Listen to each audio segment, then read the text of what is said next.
3 years ago, I let her walk away. Biggest mistake of my life. Tonight, she's back. But she's not alone. Those twins. They have my eyes. She never told me she was pregnant. Now she's standing in my world, holding my secrets. And I'm about to find out why she disappeared. Some women you never forget. Some secrets. Destroy empires. You are nothing without me. The Ashford Hotel didn't host events. It hosted power. Tonight, the grand ballroom glittered with the kind of wealth that didn't need to announce itself. Diplomats, CEOs, politicians who smiled for cameras while their hands stayed dirty. And at the center of it all, leaning against the marble bar with a glass of whiskey he hadn't touched, stood Min-jun Kwon, 32, Korean crime lord, the man who made people disappear with a phone call. He didn't need to raise his voice. His presence did the threatening. Mr. Kwon. A senator approached, hand extended, desperation in his eyes. About the development project in... Not tonight. Min-jun's tone was silk over steel. The senator retreated. They always did. Min-jun scanned the room with practiced disinterest. These events were theater, necessary, boring. He attended because power demanded visibility, because empires crumbled when kings hid in shadows. But his mind was elsewhere, always elsewhere, stuck 3 years in the past on a woman who'd vanished like smoke. Nadia. Her name still tasted like unfinished business. He'd searched. God, he'd searched.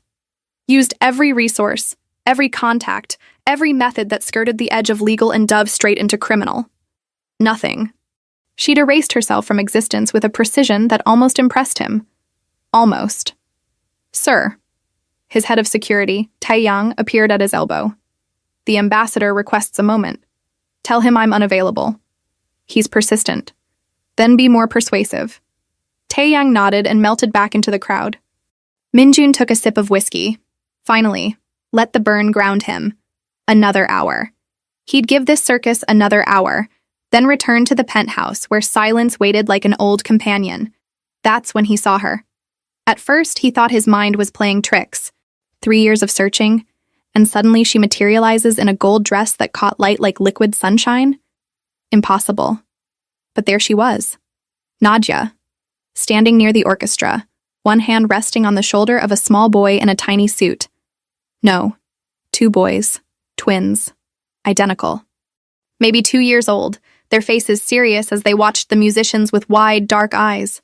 Eyes he recognized. His whiskey glass hit the bar harder than intended. She looked different. Her hair was shorter, styled in elegant twists that framed her face.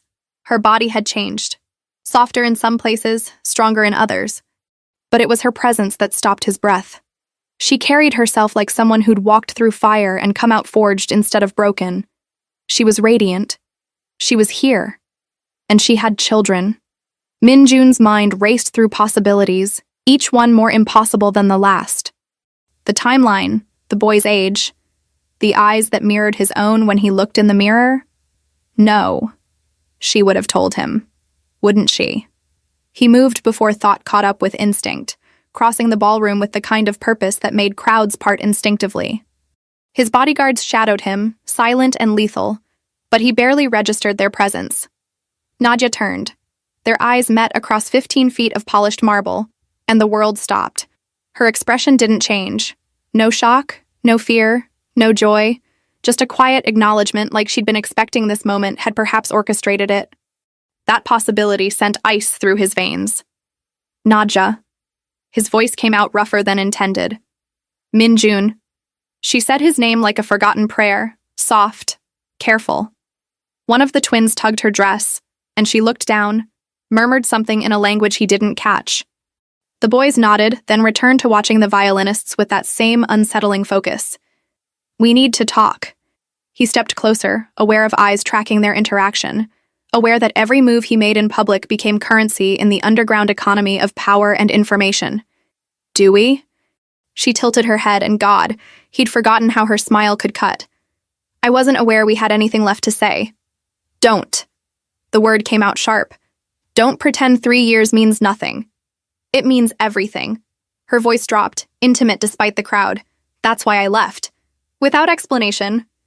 Without...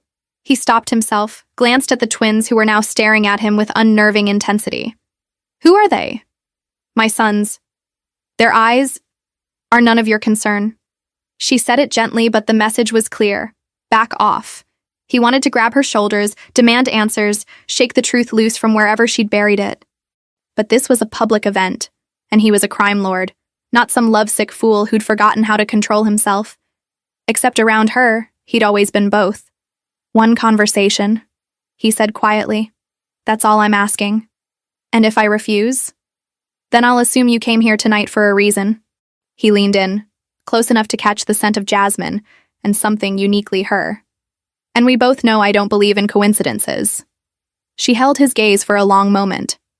The orchestra swelled, conversations buzzed around them. The twins fidgeted with their matching bow ties. Finally, she nodded. Tomorrow, 2 p.m., the gardens at Westbrook Estate.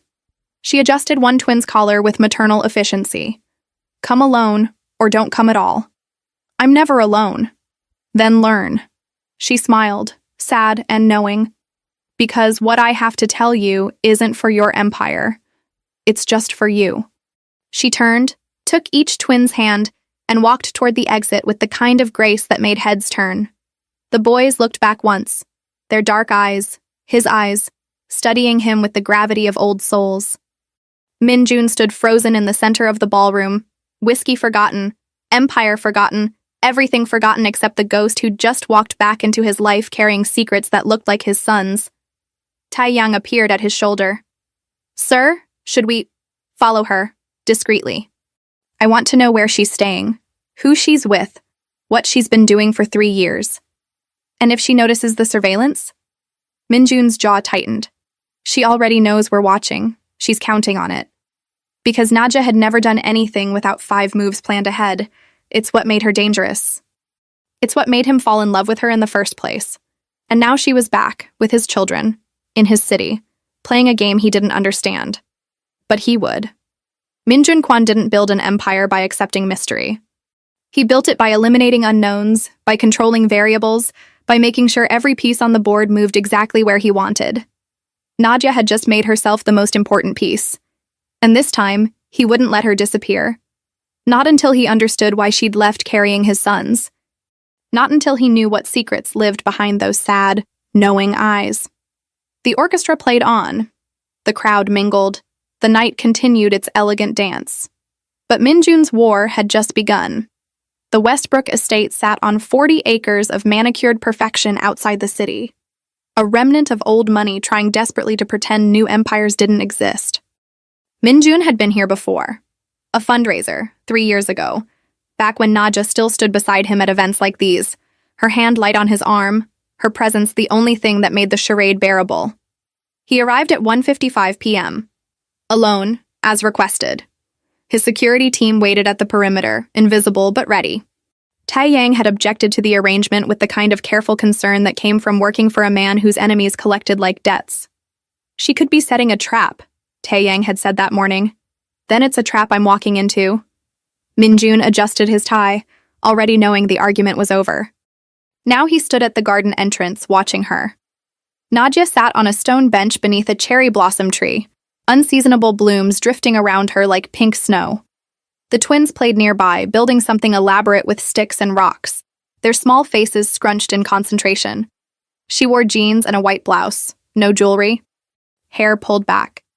The opposite of last night's glamour, and somehow more devastating for it. This was Nadja unfiltered.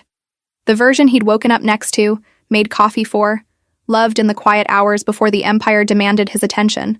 He approached slowly, giving her time to acknowledge him. She didn't look up. You're early. I'm never late. I remember. She patted the bench beside her. Sit. He did, maintaining careful distance. Too close, and he'd forget why he was angry. Too far, and she'd know how much power she still held. For a moment, neither spoke. The twins chattered to each other in that strange language children created, building their stick structure with serious determination. They're beautiful, Minjun said finally. Yes. How old? 2 years and 4 months. She said it simply, no emphasis, letting him do the math. 3 years since she left. 9 months pregnancy. The timeline fit perfectly. Nadja. His voice came out strained. Are they yours? She turned to face him fully, and her eyes held none of last night's careful distance. Now they blazed with something between anger and grief. What do you think, Minjun? Look at them. Really look. He did. The boy on the left had his nose. The one on the right had his jawline. Both had his eyes. Dark, intense, already showing signs of the focus that made Minjun dangerous. They moved like him, thought like him, existed in the world with that same quiet observation. His sons.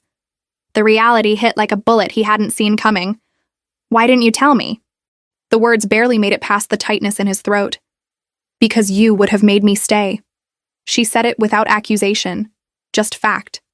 And staying would have killed me. That's not. Your world is violence, Minjun. She stood, walked closer to the twins, positioning herself between them and him. Protective. I tried to pretend it wasn't.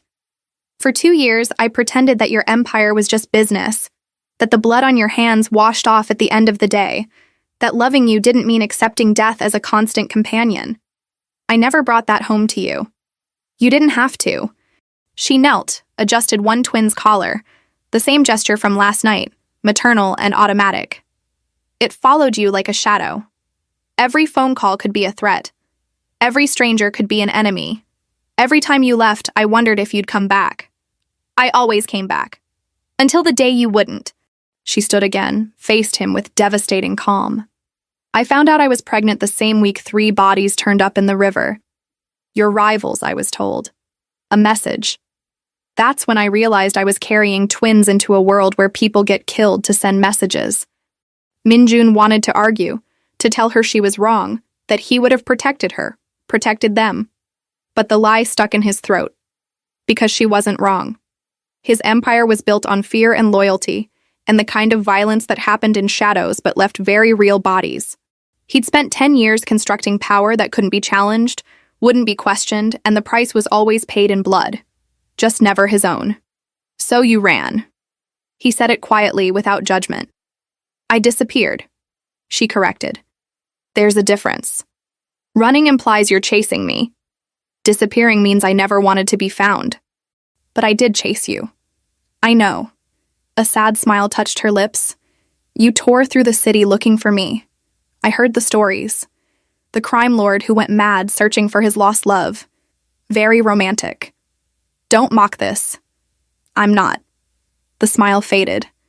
I'm telling you it didn't matter, because by the time you started looking, I was already gone. New identity, new city, new life. Then why come back? The question came out raw. Why show up at my event with my sons if you wanted to stay disappeared? She was quiet for a long moment, watching the twins as they carefully balanced sticks across their rock foundation. When she spoke, her voice carried the weight of 3 years' worth of decisions. Because they started asking about their father. The words hit harder than any threat, any violence, any empire-ending revelation.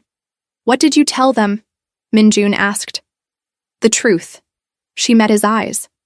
That their father is a powerful man who lives in a dangerous world. That I loved him once. That I left to keep them safe. And what did they say? Jay asked if you were a superhero. Her laugh was soft, painful. Min asked if you were a monster. Which one is right? Both. Neither.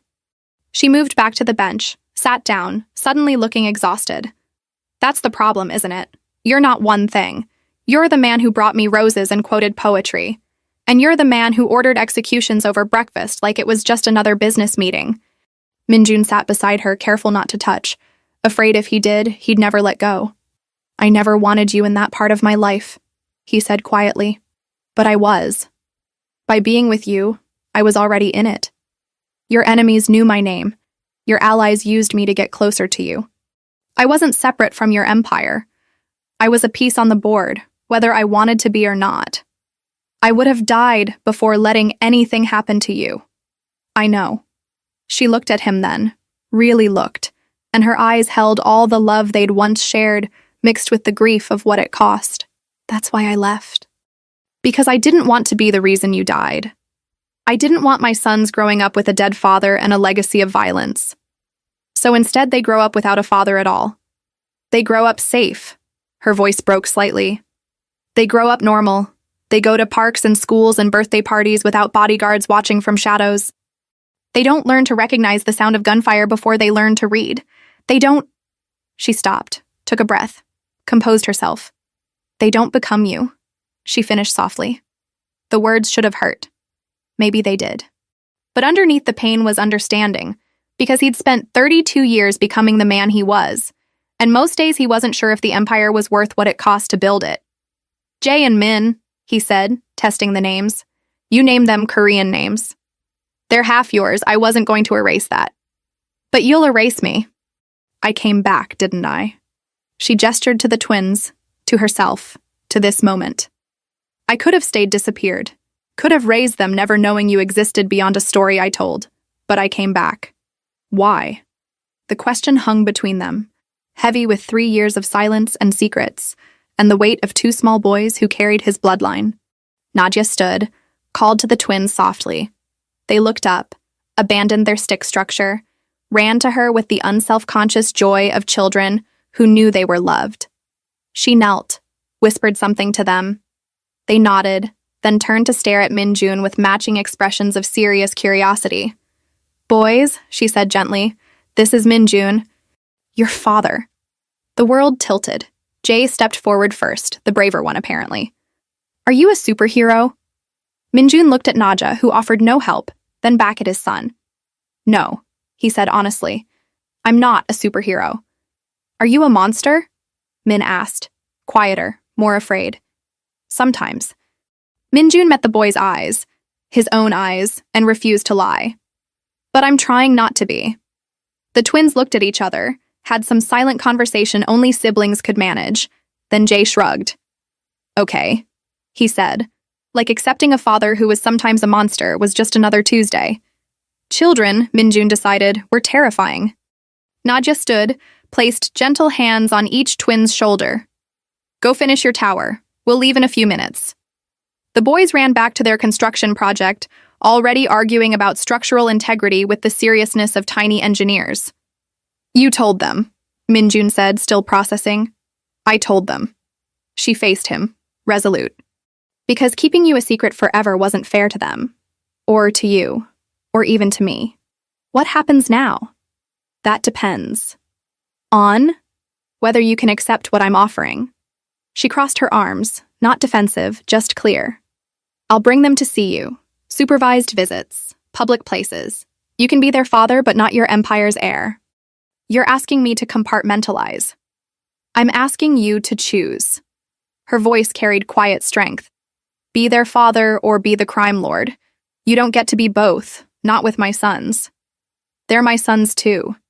Then prove it. She stepped closer, close enough he could see the gold flecks in her brown eyes. Prove that being a father matters more than being king of an empire built on fear. Minjun wanted to argue, to tell her it wasn't that simple, that power wasn't something you turned off like a switch. But looking at Jae and Min, building impossible structures with sticks and dreams, he wondered if maybe it could be. If maybe they could be the thing that made him more than violence? If maybe Nadia had come back not to destroy him, but to save what was left of the man she'd loved. Supervised visits, he said slowly. Public places. Yes. And you? She smiled, sad and knowing. I'm not part of the deal, Minjun. I came back for them, not for us. It hurt more than it should have, that quiet rejection. But he nodded, accepted it, because she was right. He'd lost her 3 years ago, lost her to fear and violence and an empire he'd chosen over everything else. But his sons were possibility. His sons were chance. His sons were proof that maybe, somewhere in the wreckage of who he'd become, something worth saving still existed. When can I see them again? He asked. Next Saturday, 2 p.m., the carousel in Central Park. I'll be there. I know. She turned to call the twins, then paused, looked back. Minjun? Yes? Don't make me regret this. The words carried warning and hope in equal measure. He watched her leave, twins in tow, their small hands in hers, their serious faces turning back once to stare at the stranger who was their father. And Minjun Kwan, crime lord, king of an empire built on fear, felt something he hadn't experienced in years. Hope. Terrifying, impossible hope. Saturday arrived drowning in April rain. Minjun stood outside the carousel, umbrella forgotten, watching Jay and Min shriek with delight as painted horses bobbed up and down to cheerful music. Nadja stood nearby, dry under her own umbrella, lips curved in reluctant amusement as the twins waved every time their horses passed. This was his third visit. 3 Saturdays. 3 carefully supervised hours in public places where crime lords became just fathers trying to learn their children's favorite colors. Jay liked blue. Min liked green. Both liked ice cream more than physics should allow. "You're getting wet," Nadja observed, not quite looking at him. "I've survived worse." "That's not the endorsement you think it is." But she shifted her umbrella, extending the coverage to include him. The gesture felt like progress. Small, fragile, but progress nonetheless. "They asked about you this week," she said as the carousel spun. "What did they ask?" "Where you live, what you do, why you don't come home with us." She paused. "Min asked if you don't like them." The words hit like physical blows. Minjun stopped, unsure how to explain that leaving them was the hardest thing he did every Saturday. "I like them very much." "Then tell them that." She looked at him finally, expression unreadable. "They're children, Minjun. They don't need elaborate explanations. They just need to know they matter." The carousel slowed. The twins jumped off their horses with the controlled chaos of small boys who knew exactly where Mom was standing. They ran to Nadja, soaking wet and completely unbothered by the rain. "Did you see me?" Jay demanded. "I went so fast." "I was faster," Min corrected, competitive even at 2. "You were both magnificent," Nadja said, producing towels from her bag with practiced efficiency. "Say thank you to the carousel man." They chorused thank yous, then turned to Minjun with expectant faces. He'd learned in 3 weeks that twins operated as a unit, made decisions together, presented a unified front against the adult world. "Ice cream?" Jay asked hopefully. "Please?" Min added, remembering his manners. Minjun glanced at Nadja, who shrugged. "It's your time. You decide." He'd been a crime lord for 10 years, made decisions that affected thousands, ordered operations that shaped the city's underground. But choosing whether his sons could have ice cream in the rain felt somehow more important than anything he'd ever decided in a boardroom filled with dangerous men. "Ice cream," he confirmed. The twins cheered. 20 minutes later, they sat under the awning of a gelato shop, twins demolating chocolate cones with focused intensity. Nadja sipped espresso. Minjun watched his sons and wondered how 3 weeks had reshaped his entire understanding of what mattered. "Nadja?" Min asked, chocolate smeared across his face. "Can we tell him now?" Jay's eyes went wide. "We were supposed to wait." "Tell me what?" Minjun looked between the twins and Nadja, who suddenly found her espresso fascinating. "We made you something," Jay admitted, shooting his brother a betrayed look. "At school, in art class." Min reached into his small backpack, pulled out a crumpled piece of construction paper, and handed it to Minjun with the solemnity of someone presenting classified documents. Minjun unfolded it carefully. 3 stick figures, 1 tall with black hair, 2 small also with black hair, all holding hands. Above them, written in uneven letters, "Our family." Something cracked in Minjun's chest. "I drawed you," Min said, pointing to the tall figure. "Jay drawed us. Mommy helped with the letters." Minjun looked at Nadja, who was determinedly not looking at him, jaw tight like she was fighting some internal battle. "It's..." He stopped, unsure how to articulate what it meant. "It's perfect."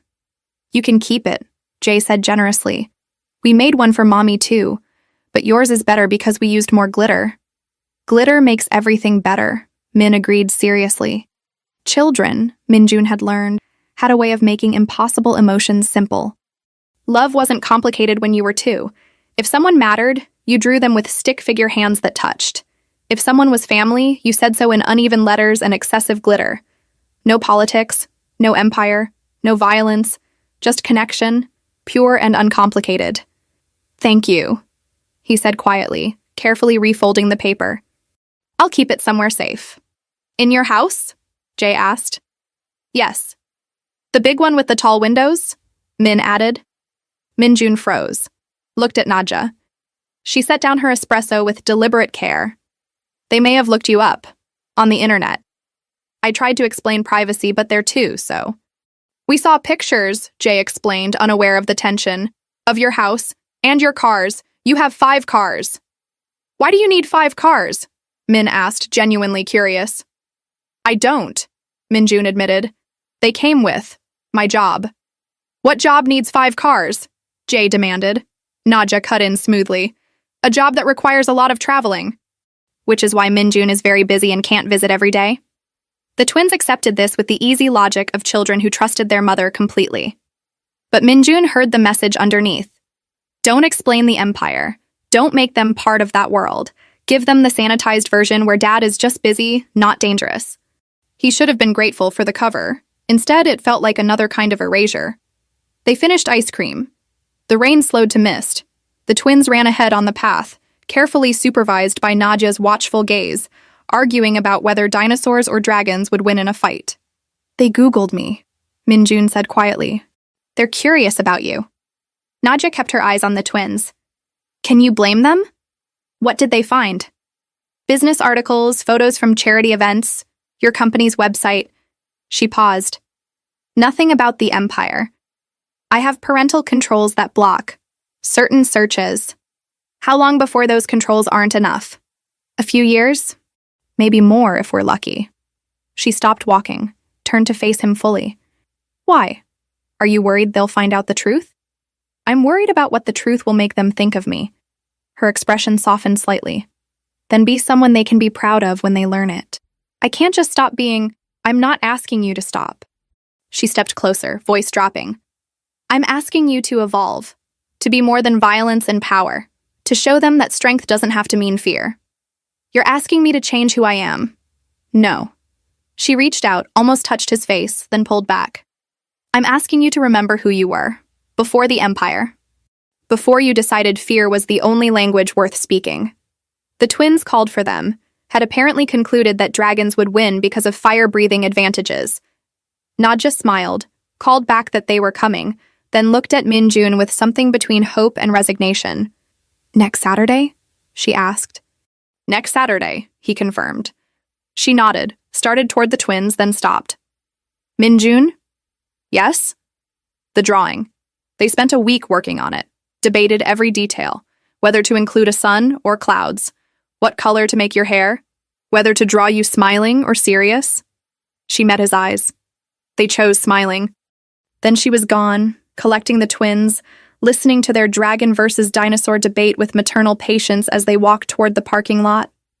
Minjun stood alone under the gelato shop awning, holding a crumpled piece of construction paper that showed a stick-figure family holding hands. His sons had drawn him smiling, like they believed, despite everything, despite the careful compartmentalization, despite only seeing him 3 hours a week, that he could be happy, that he was worth including in their family. That love was as simple as glitter and touching hands. His phone buzzed. Tai Yang. Update on a shipment delay that would normally require his immediate attention. Minjun silenced it.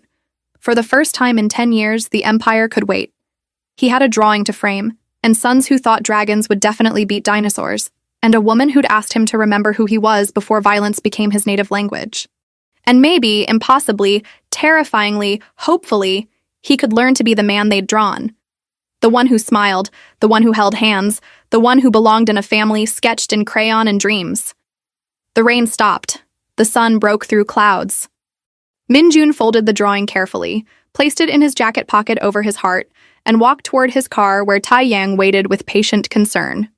Change of plans, Minjun said as he climbed into the back seat. Sir? Clear my schedule for next Saturday, 2 p.m. to 5 p.m., no exceptions. The council meeting, reschedule it. Tai Yang's expression flickered with surprise, but he simply nodded. Of course, sir.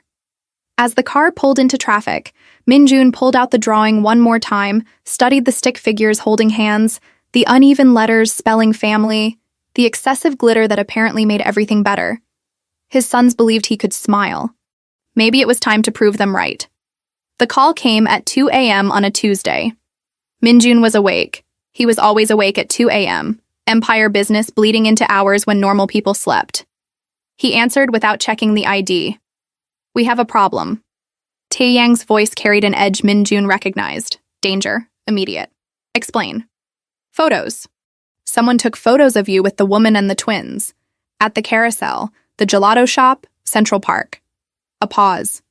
They're threatening to release them unless what? Unless you step down from the council. Cede territory. Essentially dismantle half your operations. Min Jun's blood went cold. Not fear for himself. He'd lived with threats for a decade. Fear for Jae and Min, for Naja, for the carefully constructed safety she'd built by staying invisible. Who? We're working on it. But sir, if these photos go public, I know what happens. Min Jun stood, already calculating. Lock down all usual channels. I want every informant active. Find who took them. And the woman, the children. Min Jun looked at the framed drawing on his desk. Stick figures holding hands, excessive glitter catching lamplight. Protect them, he said quietly, whatever it costs. Sir, if we assign visible security, we expose them further. I don't care. I want eyes on them every second. Invisible if possible, visible if necessary. Nothing happens to them. He hung up, stared at the drawing, felt the weight of 10 years' worth of decisions crashing down. This was the cost. This was always the cost. You couldn't build an empire without making enemies. Couldn't hold power without someone wanting to take it. Couldn't love without giving rivals ammunition.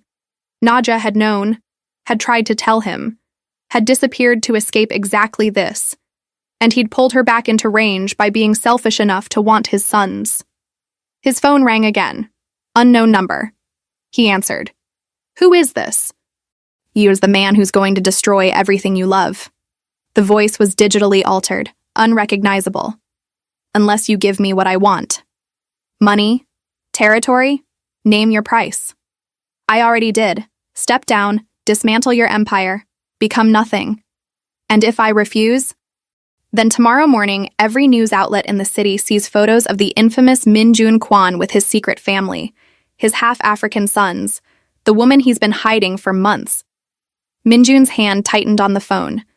Touching them would be a mistake. I don't need to touch them, I just need to expose them. Let your other enemies know they exist. Let the world know Korea's most feared crime lord has a weakness. The voice carried cruel satisfaction. How long do you think they'll survive once everyone knows? The line went dead. Min Jun stood in his penthouse, surrounded by the trappings of power. Marble floors, floor-to-ceiling windows overlooking a city he controlled, art worth millions on walls that enclosed a life built on fear. And none of it mattered. Not compared to two small boys who thought dragons beat dinosaurs. Not compared to a woman who'd loved him enough to disappear. He dialed Naja. She answered on the first ring, voice thick with sleep. Min Jun? It's 2 a.m. What? Pack a bag. You and the twins, right now. Silence. Then alert. What happened? Someone knows. Has photos. Is threatening to expose you unless I surrender everything. He heard her breath catch. How long do we have? Hours, maybe less. He was already moving, grabbing his own go bag, the one he kept packed for exactly these situations. I'm sending cars, armed escort. You'll go to a safe house outside the city. No. The word stopped him cold. Naja. I won't run again. Her voice carried steel underneath the fear. I spent 3 years running. I came back because I was tired of being afraid. This isn't about fear, it's about survival. It's always about survival with you. She wasn't yelling, but the intensity cut deeper than volume. Your whole life is about surviving the next threat, the next enemy, the next war. When does it end? When I've eliminated every threat. There's always another threat. Now she was yelling, and he heard movement in the background, probably checking on the twins. Don't you see? This is why I left. Because your empire generates enemies faster than you can destroy them. Because loving you means painting a target on our backs. Because my sons will never be safe as long as you're who you are. The words hit like bullets, each one finding its mark. I can protect you. You can't even protect yourself. Her voice broke. You live in a fortress with armed guards and bulletproof windows because your own life isn't safe. How are you supposed to keep us safe? By being ruthless enough that no one dares. They're already daring. She laughed, bitter and exhausted. Someone took photos of us, threatened our children, all because you couldn't just let us go. I can't lose you again. Then choose. The same words from the garden, but heavier now, weighted with crisis. Your empire or your family. You don't get both. You never did. Minjun looked around his penthouse. 10 years of building power. 10 years of eliminating threats. 10 years of becoming someone so feared that people whispered his name like a curse. And in one phone call, it meant nothing. Because the empire couldn't protect what mattered, could only endanger it. The safe house, he tried again, is just another prison. Nadia's voice softened slightly. I love that you want to protect us. But protection isn't enough anymore. We need you to choose a different life. To be someone who doesn't need armed escorts and safe houses. To be just a father, not a crime lord playing at family on Saturdays. I don't know how to be just anything. Then learn. Quiet, fierce, final. Or let us go, for real this time. Because I won't raise my sons in the crossfire of your wars. I won't teach them that love means danger and family means targets. I won't. She stopped, breathed, composed herself. I won't watch them become you. She finished softly. The drawing on his desk caught lamplight. Stick figures holding hands, smiling father, family. I need time, Minjun said. You don't have time. You have hours before those photos go public, remember? Then I'll handle it. How? Good question. Surrender the empire and lose the only identity he'd known for a decade? Refuse and watch his family become targets for every enemy he'd ever made? I'll find the person who took the photos, he said slowly. Eliminate the threat. And then what? Another threat appears next week, next month, next year. This doesn't end unless you end it. You're asking me to abandon everything. I'm asking you to choose what matters. Her voice carried the weight of 3 years' worth of decisions. Power or love, empire or family, fear or hope. It's not that simple. It's exactly that simple. You just don't want it to be. The line went quiet. He heard her breathing. Heard faintly one of the twins talking in their sleep. I'm keeping the armed escort on your building, he said finally. Invisible, but they stay. Minjun, that's non-negotiable. The rest, I'll figure out. How? He looked at the drawing one more time. His sons had drawn him smiling, had included him in their family, had believed despite everything that he could be more than violence. Maybe they were right. Maybe Nadia was right. Maybe 10 years of building an empire on fear had blinded him to the simple truth that power meant nothing if you had no one to share it with. I'll find a way, he said quietly. Trust me. I've always trusted you. Nadia replied. I just don't trust your world. She hung up. Minjun stood alone in his fortress, holding a phone that connected to nothing, staring at a drawing that showed impossible hope. Then he called Tai Yang back. Sir? Find who took those photos. I don't care what it costs. Already working on it, but sir, even if we find them, we'll cross that bridge when we come to it. He paused. And Tai Yang, start putting together files on every council member, every operation, every piece of the empire. Sir, do it. Because maybe Nadia was right. Maybe the empire needed to end. Maybe there was a way to dismantle power without destroying himself in the process. Maybe his sons deserved a father who smiled for real, not just in crayon drawings. Maybe love was worth more than fear. The sun rose over the city. Minjun didn't sleep. Just planned. Calculated. Prepared to do the impossible. To choose. The photos never went public. Tai Yang found the photographer at 6 a.m., a freelancer hired by Park Jin-woo, a council member who'd been quietly building opposition for months. The confrontation was swift. The photos were destroyed. Park Jin-woo disappeared the way people disappeared in Minjun's world. Problem solved. Empire maintained. Minjun should have felt relief. Instead, he felt nothing but the weight of Nadia's words. There's always another threat. She was right. He sat in his office Wednesday morning, staring at paperwork that suddenly felt meaningless. Territory disputes, shipment schedules, council politics. the machinery of empire grinding forward like it always did. His phone showed 17 missed calls. Business that couldn't wait. He ignored all of it. Instead, he opened his laptop and did something he'd never done before. He researched how to leave. Not run, not hide. Just leave.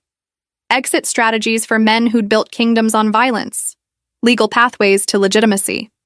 How to dismantle power without creating a vacuum that would destroy everything in the collapse. It was complex, dangerous, probably impossible. But so was loving Nadja while being who he was. So were two small boys who deserved a father without bodyguards. Sir?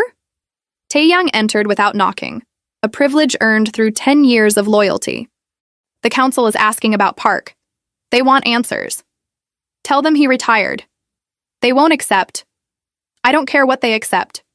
Minjun closed the laptop. Schedule an emergency meeting, tonight, full council. Taeyang's expression flickered with concern. Sir, if you're planning something drastic, I'm planning to choose. Minjun stood, moved to the window overlooking the city. 10 years ago, I built this empire because I thought power meant safety. Control meant survival. Fear meant protection. It did. It does. No. Minjun turned to face his oldest ally. It means I live in a fortress. It means I can't have coffee with my sons without armed escorts. It means the woman I love had to disappear for 3 years just to feel safe. You eliminated the threat? There's always another threat. He said it quietly, finally understanding what Nadja had been trying to tell him. That's the nature of empire. You hold power by making enemies. You keep power by destroying them. And it never ends because the empire itself generates the threats. Taeyang was silent for a long moment. What are you saying? I'm saying I'm tired. Minjun returned to his desk, pulled out the framed drawing, stick figures holding hands. I'm saying my sons drew me smiling, and I can't remember the last time that was true. So you're just going to walk away? Abandon everything we built? Not abandon. Dismantle. Carefully. Strategically. He set the drawing down, met Taeyang's eyes. I want you to help me figure out how. You're serious? Completely. The council doesn't have a choice. Minjun's voice carried the authority of a decade of absolute power. I'm not asking permission.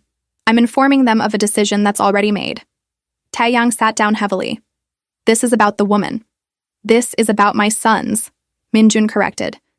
About not wanting them to grow up with a father who needs bulletproof windows and armed guards just to survive. About being more than violence. You've been violence for 10 years. You think you can just stop? I think I have to try. He picked up his phone, pulled up the last text from Nadja, a photo of the twins building a fort out of couch cushions, faces serious with architectural concentration. Because the alternative is losing them. And I've already lost 3 years. I won't lose more. Taeyang studied him carefully. If you do this, there will be consequences. Power vacuums, territorial wars. People will die in the transition. People die anyway. Minjun set his phone down. At least this way, my sons won't be among them. You're certain? No. Honest. Final. But I'm choosing anyway. Because certainty was a luxury he'd never had. 10 years ago, he'd chosen power without knowing if he'd survive. Now he was choosing love without knowing if he'd succeed. But at least this choice felt like living instead of just surviving. The meeting, Taeyang said slowly. Tonight, you'll announce that I'm stepping down. Transitioning operations to legitimate business over the next 6 months. Distributing territory to council members who can maintain stability. Minjun had been planning it since sunrise, sketching pathways out of empire. It won't be clean, but it can be controlled. And after I figure out how to be just a father. He smiled, small and uncertain. No empire, no fear, just a man who sees his sons more than 3 hours a week. Taeyang stood, moved to the door, then paused. For what it's worth, sir. I think she's right, the woman. About you being more than this. You're not trying to talk me out of it? I've watched you build this empire. I know what it cost. Taeyang's expression softened slightly. I also watched you with those children last Saturday. You smiled. Real smile. First time in years. He left before Minjun could respond. Alone in his office, Minjun called Nadja. She answered cautiously. The photos are gone. Threat eliminated. How many people died for that elimination? The question cut because she already knew the answer. 1, he admitted. But Nadja, that's not why I'm calling. Then why? Because you were right. He looked at the drawing, at the impossible family sketched in crayon and hope. About everything. The empire. The threats. The choice. Silence on the line. Then carefully, what are you saying? I'm saying I'm done with the empire, the violence, the life that makes my sons need armed guards. He took a breath. I'm choosing you, them, family. Minjun, I know it's not simple. I know it'll take time. 6 months, maybe more, to transition everything without creating chaos. The words came faster now, like he needed to say them before courage failed. But I'm serious. I'm stepping down, walking away, becoming just a man, a father, someone who doesn't need 5 cars and bulletproof windows. He heard her crying, quiet, trying to hide it. Nadja, I need to believe you. Her voice broke. I need to believe this isn't just fear talking, that tomorrow you won't change your mind and go back to being, I won't. He said it with the same certainty he'd once used to order operations, plan strategies, build empires. Because for 10 years, I chose power. And it gave me everything except what matters. The council won't let you just leave. They don't have a choice. People will die in the transition. I know. He closed his eyes. And I'll carry that weight. But I won't carry it alone anymore. I won't make my sons carry it. I won't make you disappear again just to feel safe. The line was quiet except for her breathing. Then, Saturday, 2 p.m. Central Park. I'll be there. Minjun, her voice steadied. Don't come as the crime lord, come as their father, just their father. I don't know how to be just anything. Then we'll learn together, soft, hopeful, terrifying. As a family. She hung up.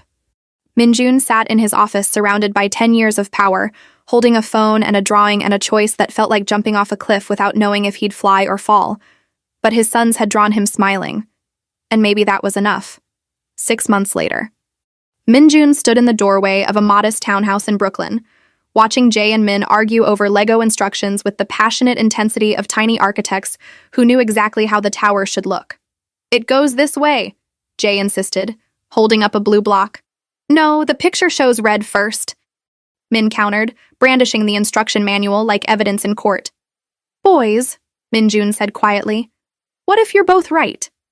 They looked at him with matching skeptical expressions, his expressions, then back at their Lego dispute. How can we both be right? Jay demanded. Maybe there's more than one way to build it. The twins considered this revolutionary concept, then shrugged and decided to build 2 towers instead. Problem solved with the easy logic of children who hadn't yet learned that compromise was supposed to be complicated. Minjun smiled. Real smile. The kind his face was still learning to make without effort. They're getting better at sharing, Nadja said from behind him, arms sliding around his waist. Last week they would have just fought until someone cried. Progress. He turned, pulled her closer, still marveling that he could do this. Touch her without checking windows for threats. Hold her without bodyguards monitoring the perimeter. The townhouse had no bulletproof glass, no panic rooms, no armed security, just a home. Simple, safe, theirs. Council called again, she said, reading the tension in his shoulders. They always call. What did they want this time? To remind me that leaving creates complications, that territory disputes are increasing, that my absence left a vacuum. He pressed his forehead to hers. Same speech, different week. Do you regret it? He looked past her at the twins, now successfully building matching towers with impressive focus. Looked at the kitchen where he'd made breakfast this morning. Actual breakfast, not just coffee grabbed between crisis calls. Looked at the life he'd built in 6 months that felt more real than 10 years of empire. Not even once, he said quietly. The transition had been brutal. Controlled, but brutal. He'd spent 6 months systematically dismantling everything he'd built, distributing territory, transferring operations, ensuring stability even as he extracted himself from the center of power. 3 council members had tried to stop him. They'd failed, but not without cost.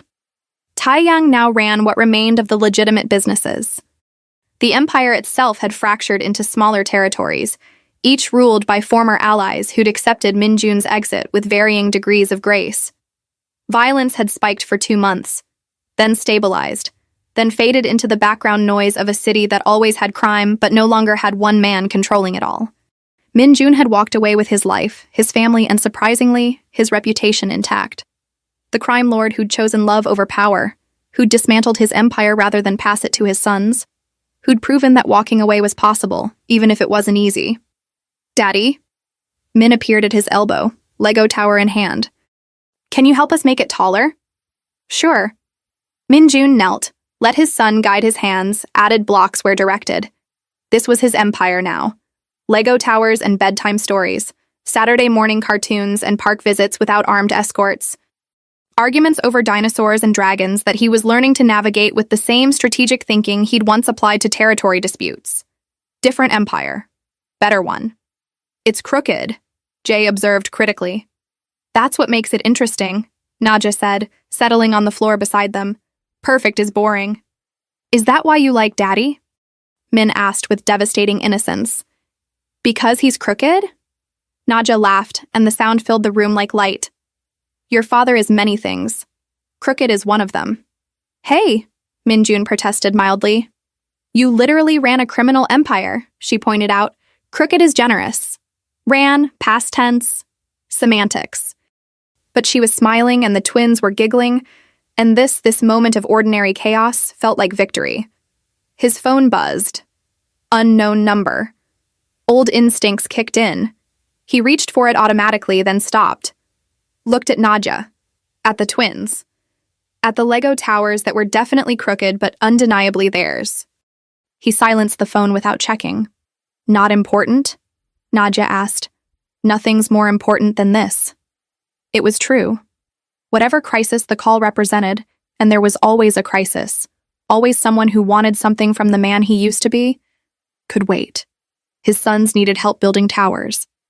His family needed him present, not perpetually distracted by empire business that no longer controlled his life. "Tell us the story again," Jay demanded, abandoning Legos for his favorite topic. "About how you met Mommy." Minjun glanced at Nadja, who raised an eyebrow. They'd told sanitized versions before, met at an event, fell in love, got separated, found each other again. Simple, clean, edited for young audiences. "What do you want to know?" he asked carefully. "Why did you let her leave?" Min asked, with the directness of children who hadn't learned that some questions hurt. The room went quiet. Nadja started to intervene, but Minjun shook his head slightly. His sons deserved truth, even if it was uncomfortable. "Because I was scared," he said simply. "I thought keeping her meant controlling everything around us, making sure nothing bad could happen, but that kind of control? It's not love, it's prison." "So you let her go?" Jay frowned. "She left because I didn't know how to love without trying to control." He looked at Nadja, found her eyes soft with understanding. "And she came back because I finally learned." "What did you learn?" Min pressed. "That love means trusting someone enough to let them be free. That family isn't about control. It's about choosing each other every day." He pulled both twins close. "And that being your father matters more than being powerful." The twins absorbed this with serious faces. Then Min shrugged. "Okay, can we have ice cream now?" Children, Minjun had learned, had a gift for turning profound moments into practical ones. "After dinner," Nadja said firmly. "But Daddy said we could—" "Daddy doesn't make the ice cream rules," she corrected, shooting Minjun a look that promised they'd discuss his permissive parenting later. He grinned, raised his hands in surrender. "Mommy makes the rules." "Smart man," she murmured, standing to start dinner prep. The twins returned to their Lego towers. Minjun stayed on the floor, watching them build, marveling at how 6 months had transformed everything. His phone buzzed again, same unknown number. This time he checked it. A text. "We need to talk. It's about your old territory. Things are unstable. T. Tai Yang. Probably another crisis in the fractured empire. Another problem that technically wasn't Minjun's anymore, but somehow still found its way to him. He typed back, Tomorrow, coffee, 10 a.m. Not tonight, not during dinner, not during the hours that belonged to his family. Tomorrow he'd deal with whatever aftermath still clung to his old life. Tonight, he was just a father helping build crooked Lego towers with sons who thought he could fix anything. "Daddy, it fell!" Jay wailed as his tower collapsed. "Then we build it again," Minjun said, already gathering scattered blocks. "Stronger this time." "What if it falls again?" "Then we keep building." He met his son's eyes, his own eyes, and smiled. That's what family does. We fall, we build, we don't give up. Jay nodded seriously, then dove back into construction with renewed determination. Nadia watched from the kitchen, expression unreadable, then mouthed, "I love you." Minjun mouthed back, "I know." Because she did. Despite everything. Despite the violence he'd orchestrated, the empire he'd built, the darkness he'd carried for 10 years. She loved the man underneath, the one who made terrible Lego towers with his sons and learned to smile without calculation, the one who'd chosen family over fear, the one who'd built a new empire, smaller, crooked, imperfect, but infinitely more valuable than anything power had ever given him. Outside, Brooklyn hummed with ordinary evening sounds. No threats, no bodyguards, no empire demanding his attention. Just a townhouse full of Legos and laughter and love. Just a family choosing each other, every day, in all their beautiful, crooked imperfection. Just Minjun Kwan, former crime lord, current father, permanently transformed, building towers that would fall and rise again, because that's what families do. They endure, they love, they build new empires from hope instead of fear. And sometimes, if you're very lucky, that's enough. The end.